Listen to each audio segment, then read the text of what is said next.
सोलैंड series को आप सभी लोगों ने काफी अच्छे से रिस्पॉन्स दिया और इसीलिए आज हम सोलैंड सीरीज की एपिसोड 1 को देखेंगे।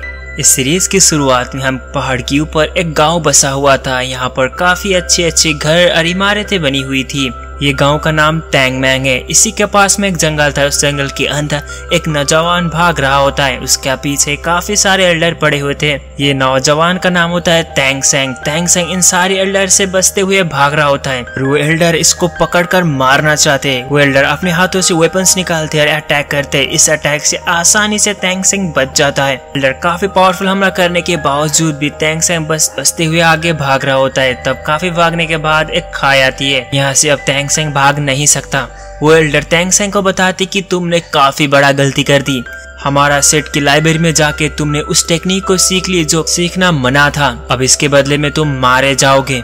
ये सुन के टैंग सेंग कहता है कि मैं उसूल का पक्का हूँ। मैंने जिस भी टेक्निक को सीख ली वो काफी खतरनाक टेक्निक थी, लेकिन फिर भी मैंने उस टेक्निक को गलत इस्तेमाल नहीं किया है। ये सुनने के बाद एल्डर कहते हैं कि तुमने इस टेक्निक को तो मास्टर कर लिया है। क्या तुम्हें पता है कि इस टेक्निक सीखने के बाद तुम पूरी सेट को खत्म करने की भी ताकत रखते हो। इसीलिए इन सारे एल्डर डरते हैं टैंग सेंग से। अब वो टैंग सेंग को मारना चाहते हैं। टैंग सेंग भी कहता है कि मैंने इस टेक्निक को सीखना था और मैंने ये टेक्निक सीख भी लिया।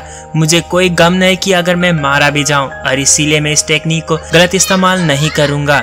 ये सारी टेक्निक मैंने अपने घर पर रखा है। इस टेक्निक को तुम जाके ले सकते हो।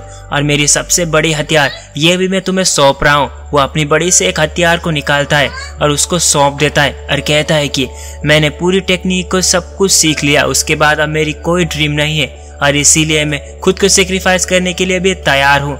वो अपनी सारी कपड़े को बाहर निकलता है और कहता है कि मैंने सारी टेक्निक तुम लोगों को सौंप दिया। उसके बाद अब मैं मरने वाला हूँ। वो जैसा जन्म हुआ था उसी तरीके से वो मरना चाहता है। इसी वजह से वो अब खाई से नीचे की तरफ मरने के लिए कूद देता है। लेकिन वो एल्डर टैंग सेंग को बचाने के लिए आगे बढ़ते हैं, लेकिन टैंग सेंग यहाँ से कूद चुका होता है। अब एल्डर टैंग सेंग को बचा नहीं पाते और इसीलिए एल्डर कहते हैं कि टैंग सेंग ने हम इस सब लोगों को काफी बड़ा उपहार दिया है। ये सीक्रेट टेक्निक वेपन से चाहता तो सीक्रेट वेपन से हम सभी लोगों को मार सकता था, लेकिन इसने वो सब नहीं किया। वो हम सभी लोगों का भला चाहता था, लेकिन हमने उसको गवा दिया। एल्डर कहते हैं कि टैंग सेंग हम सभी लोग तुम्हारे इतिहास तक हम तुम्हें याद करते रहेंगे। इसके बाद अब टैंग सेंग नीचे की तरफ गिर रहा होता है। तभी उसको काफी सारी क्रॉस टाइमलाइन को पार करते हुए एक नया दुनिया पर पहुंच जाता है। अब टैंग सेंग ने एक नया पूर्ण जन्म लेता है और वो एक बच्चे की आत्मा में जाकर जिंदा होता है। अब इस टाइमलाइन में भी इसका नाम टैंग सेंग ही होता है।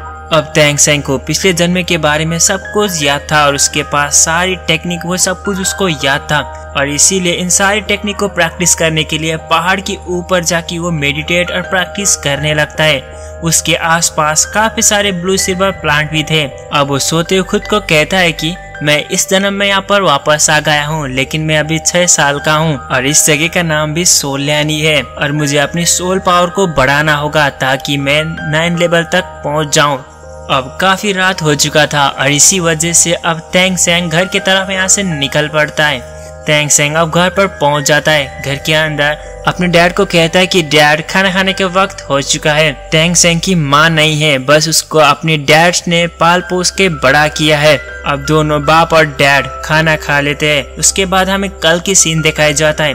काफी सारे बच्चे को लेके इस विलेज का हेड कहीं पर जा रहा होता है। काफी जाने के बाद यहाँ पर एक सोल मास्टर आता है। इसकी एंट्री काफी गूज़बम्प देने वाली थी। सोल मास्टर को देख के टैंग सेंग हैरान होता है। अब वो सोल मास्टर सभी लोगों को कहता है कि मैं तुम सभी लोगों का मास्टर सोल को टेस्ट करने आया हूँ और तुम सभी लोग अपनी लेवल भी जान सकते हो। उसके बाद इन सारी बच्चे को लेके सोल मास्टर एक घर के अंदर पहुँच जाता है। वहाँ पर पहुँचने के बाद वो अपनी इंट्रोडक्शन कराता है कि मैं एक 26 लेवल का सोल मास्टर हूँ। आज मैं तुम सभी लोगों को तुम्हारी अंदर छुपी हुई ताकत को मैं जगाऊंगा और तुम कितने पावरफुल आगे जाके बन सकते हो आज ही तुम डिसाइड कर सकते हो। उसके बाद सभी लोग एक्साइटिंग होने लगते कि अपनी अंदर की सोल पावर को दिखाने के लिए। अब वो मास्टर भी अपनी सोल पावर को दिखाने के लिए एक्टिवेट करता है, जिससे उसकी अंदर से एक उल्फ की सोल पावर निकलती है, जिसको देख के सभी लोग डर भी जाते हैं और हैरान भी होता है इतना ज्यादा खूंखार देखकर। और वो मास्टर कहते हैं कि तुम सभी लोग घबराना मत, तुम्हारे भी अंदर भी ऐसा ही कुछ ताकत होगी जिससे तुम अपनी सोल पावर को इंक्रीज कर सकते हो और तुम और ताकतवर बन सकते हो। चलो बच्चों, लाइन पर लग जाओ और एक एक करके मैं जैसा कहूँगा वैसा ही करना। अब सभी बच्चों एक लाइन पर लग जाते हैं जिसमें हमारा तैंग सेंग भी होता है। अब सभी लोगों को बारी बारी करते हुए वो सभी लोगों को सोल पावर टेस्ट करने लगते हैं। एक बच्चे के हाथ से वो सोल पावर टेस्ट करते हैं, लेकिन उस बच्चे की सोल पावर एक फार्मिंग की टूल निकलती है। ये देख के सोल मास्टर कहते हैं कि तुम्हारे ये सोल पावर एक वेपन की जगह तो नहीं ले सकती, लेकिन इस तरीके का सोल पावर तुम्हें एक फार्मिंग करने के लिए काफी हेल्प करेगी। तुम आगे जाके सोल मास्टर नहीं बन सकते हो, मुझे माफ करना। उसके बाद दूसरी पर्सन की भी देखने लगते। एक एक करके बारी बारी करके सभी बच्चों को वो अपनी सोल पावर टेस्ट करने लगते हैं। ज्यादातर सभी लोगों के सोल पावर एक फार्मिंग की तरह निकल आती है। अब लास्ट में हमारा तैंग सेंग वो अपनी सोल पावर को टेस्ट करने के लिए मास्टर के सामने पहुंच जाता है। उसके बाद अपने हाथ को आगे करके वो अपनी सोल पावर को टेस्ट करता है। वो काफी कंसंट्रेट करने के बाद वो अपनी दाहिने हाथ से सोल पावर को टेस्ट करता है, तभी उसके हाथों से भी ब्लू सिल्वर प्लांट ही निकलता है। ये देख के मास्टर कहते हैं कि तुम भी फार्मिंग के लिए अच्छे हो, लेकिन उसकी लेफ्ट हाथों में एक हैमर निकल रहा था। इस हैमर को वो छुपा लेता है। उसकी दोनों हाथ में दोनों सोल पावर थी। लेफ्ट हाथों की वो सोल पावर उसकी मास्टर को वो नहीं बताता। उसके बाद मास्टर उसको भी जाने के लिए कहते हैं। तैंग सेंग को ये भी बताते कि तुम आगे जाके सोल मास्टर नहीं बन सकते हो, लेकिन तैंग सेंग की लेवल वो चेक करते तब उसको पता चलती कि तैंग सेंग तो 9 लेवल का है। ज्यादातर बच्चे इतना लेवल तक नहीं पहुंच सकते। ये देख के मास्टर भी हैरान होते हैं। आखिर ब्लू सिल्वर प्लांट होने के बावजूद भी ये लड़का काफी अनोखा है और ये तो एक रेयर कंडीशन में होता है। और मास्टर तैंग सेंग को समझाने लगते कि अब तुम 10th लेवल पर जाने के बाद तुम जब 11th लेवल में पहुंचते हो तब तुम्हें एक सोल रिंग की जरूरत होती है। अभी मैं 26 पर हूँ तो मुझे 2 सोल रिंग की जरूरत पड़ेगी और इसीलिए तुम अपनी इस तरीके से तुम अपनी सोल पावर को इंक्रीज कर सकते हो। सारे बच्चे को टेस्ट करने के बाद सोल मास्टर यहाँ से जाने लगते हैं और रास्ते में उस गांव की विलेज की हेड को वो बताते हैं कि इन सारी बच्चों में एक रेयर कंडीशन तैंग सेंग है जिसके पास वो सोल पावर से ही पैदा हुआ है।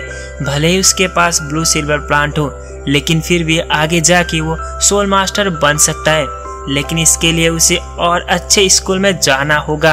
अब इन सारी बातों को जानने के बाद तैंग सेंग घर पर पहुंच जाता है और उसकी टीचर भी उसके साथ ही थे। वहां पर जाने के बाद तैंग सेंग के पिता तांग हाउ को उन सारी बातों को बताते हैं। उसके बाद तांग हाउ कहते हैं कि मेरे बेटे कहीं पर भी स्कूल में नहीं जाएगा। वो अपने डैड को काफी मनाने की कोशिश करता है, लेकिन तांग हाउ नहीं मानते।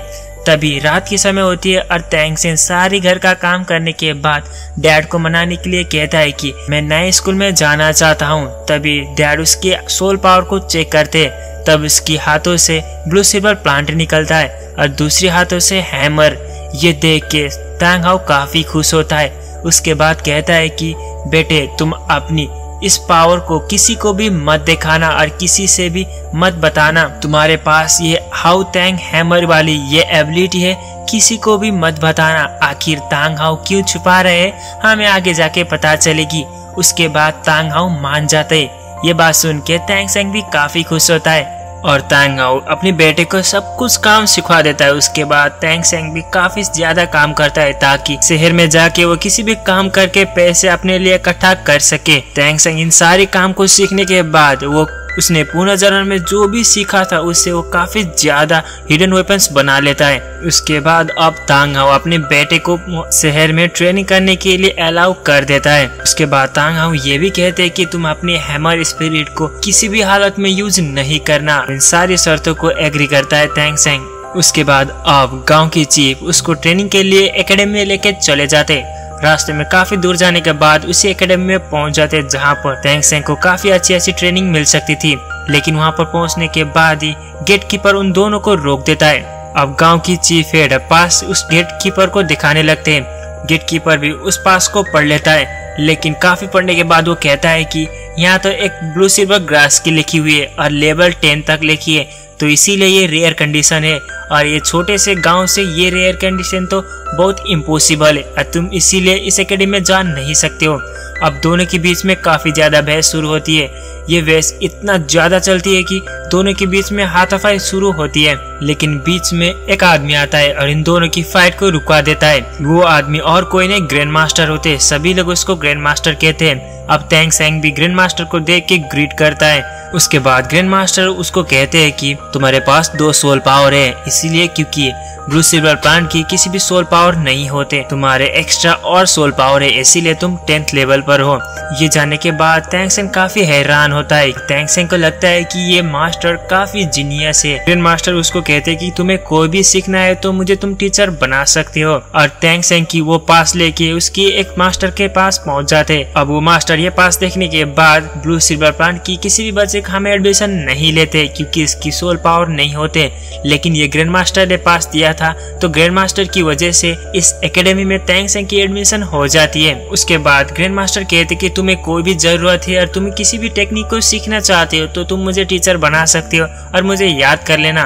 उसके बाद तैंग सेंग को कुछ कम्बल और बसने के लिए कुछ सामान देते हैं। उसके बाद इस सामान को लेके अब वो हॉस्टल पर निकल पड़ता है। हॉस्टल में पहुंचने के बाद वो दरवाजा खोलता है, तभी एक लड़के आके उसको डायरेक्टली हमला करता है। अब दोनों के बीच में काफी लड़ाई चलती है। इस लड़ाई में तैंग सेंग उस लड़के को जीत लेता है और वो लड़के उठ के कहता है कि तुमने मुझे जीत लिया, इसी वजह से तुम इस हॉस्टल की बिग बॉस बन गए हो। परंपरा के हिसाब से कोई भी नया लड़का आके पुराने लीडर को हरा दिया तो वही लीडर बन जाएगा और इसीलिए आज से तुम ही लीडर हो। उसके बाद उन सभी लोग जा रहे होते, तभी पीछे से एक लड़की आती है। ये लड़की का नाम जीबू है। अब परंपरा के हिसाब से अब तैंग सेंग को इस लड़की के साथ लड़ाई करना होगा और दोनों के बीच में फाइट शुरू होती है। इसी के साथ ये ऑसम एपिसोड भी खत्म होती है। और ये वीडियो आपको कैसी लगी लाइक करके बताना और कमेंट पे बताना कि तैंग सेंग और जीबू के फाइट में आखिर इस फाइट में कौन जीतेगा, वो नीचे कमेंट में जरूर से बताना। और कोई भी क्वेश्चन है तो कमेंट में बता सकते हो और चैनल पर नए हैं तो सब्सक्राइब करके ही जाना। तो नेक्स्ट वीडियो एपिसोड 2 के साथ आएगी जल्दी। तब तक के लिए bye bye, signing out, unknown insight.